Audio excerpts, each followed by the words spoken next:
Alright, on to the testing. Already gone through the calibration, and I got this on my head, so we're going to take this outside, go for a little run.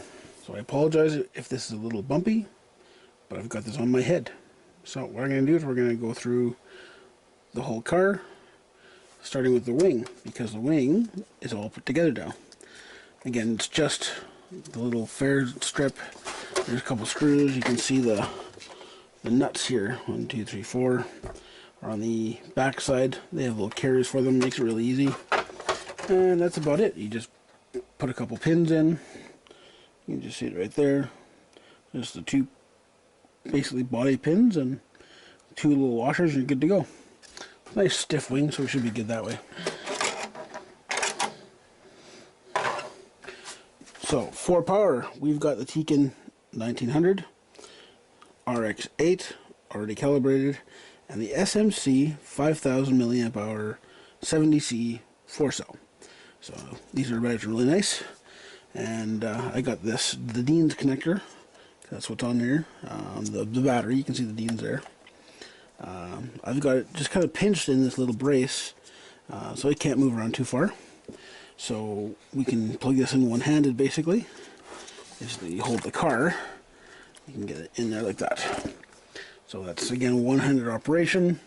Makes it a little easier for people who have less dexterity in their hands. So they're just plugged in. The on-off switch is right on the ESC. See it right there. Off is back, on is forward. And the radio is a Spectrum DX4S. See it there. With a customized wheel on it. So Rob can grab it a little bit easier. And yeah, everything else is pretty stock. So we'll turn the radio on first. A little bit Spectrum. And just making sure we're on the 8ight-E. And we can go and turn the car on.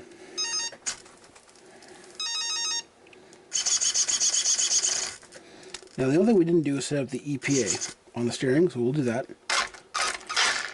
So everything else is good.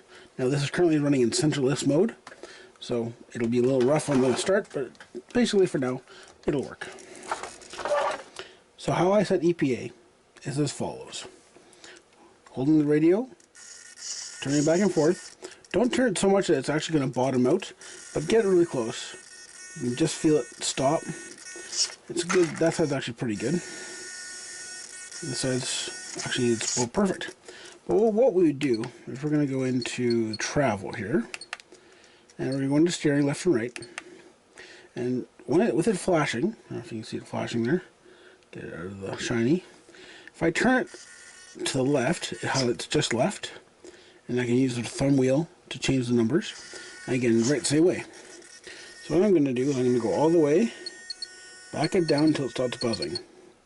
Once it stops buzzing, now we're at 89, I'm going to go down 2 more ticks to 87. It should still buzz, but you should be able to make it stop buzzing by turning the wheels.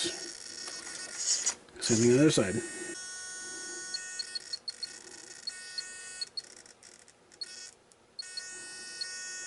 That was the right side. I'll do left side. Now with it turned over, this wheel should be tight, but I should be able to make it stop like that. That's just about perfect. Anything more than that, more steering than that, is too much steering, and it's just going to wear out your servo. Anything less, and you're not getting the max throw.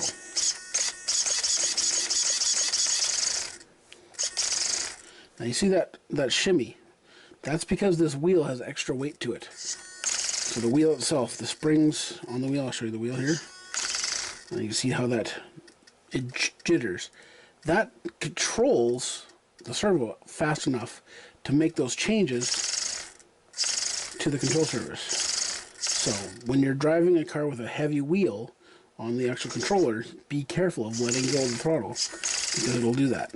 The higher end servos and radio gear makes it so it'll actually do whatever you tell it to do by the radio faster than you can almost do it yourself. So keep that in mind.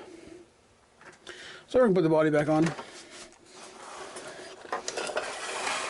Again, this is just for temporary because we're going to put this body to the paint booth next.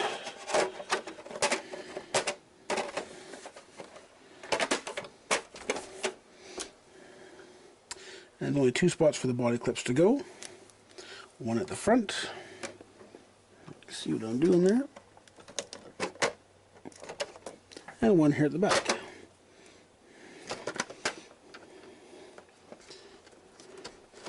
Now this body comes pre-cut out, so you don't have to worry about anything like that, but if it didn't, it's a good idea to do this while it's clear. And you can see any issues we have. Like right now, I see an issue with, not an issue, a minor thing. The wire for the battery is touching the body. So it can push the body up a little bit. Again, cause a little bit of gap to show up here, maybe get some dirt in there we don't want. Something a lot of people do, again, is to put some Velcro along the sidelines to keep the body on for one, and 2, to keep dirt out. But this body kind of takes care of a lot of that, keeps a lot of the dirt out. So, I'll take this outside and see what we can do.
So, droop's a little high. It likes to roll over.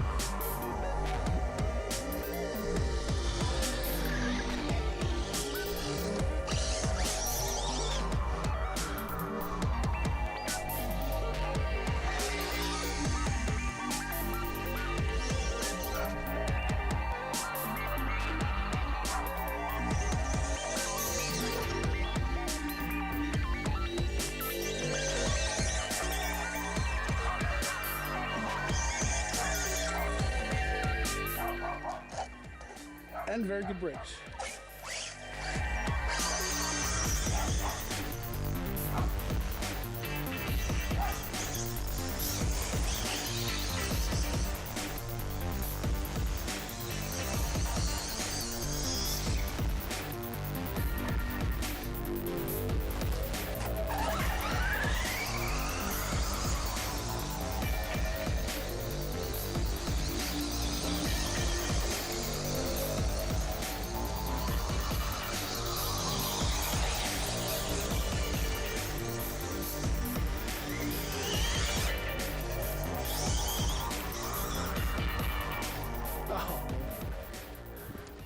there we are, Team Losi, 8E 3.0.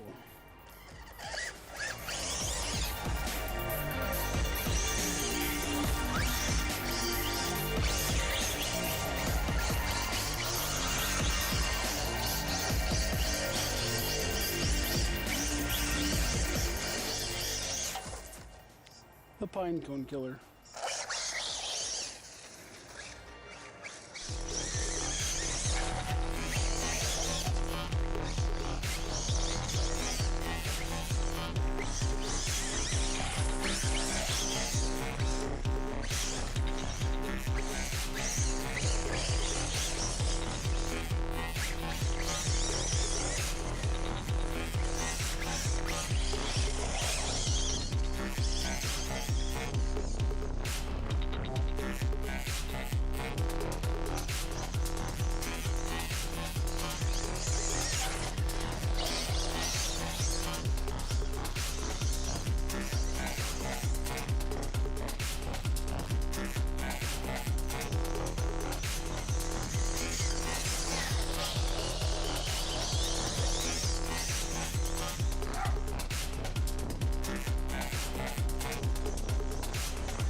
Not too bad, not even that hot.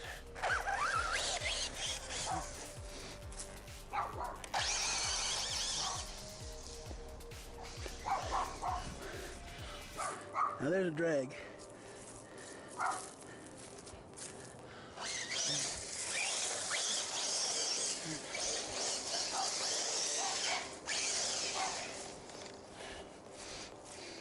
The pine cone killer.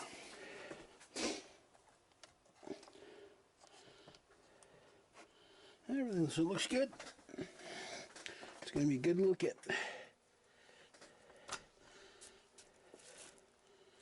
The battery's lukewarm. Motor's not even hot at all. I can still hang on to it forever. That'll be nice. Now that was no traction, mind you, so that will change as the track surface changes, but for all intents and purposes, good overall test. Now I get to take all the stuff out of it in the dirt. Make it nice and clean again before I give it back to Rob. So, here we go. Good little kit. Needs a little bit of tuning. Just in the droop. I didn't set droop at all. And it's good to go. Alrighty. Hope you guys enjoyed this. If you did, please share it, like it, subscribe, all that good stuff. Ciao for now.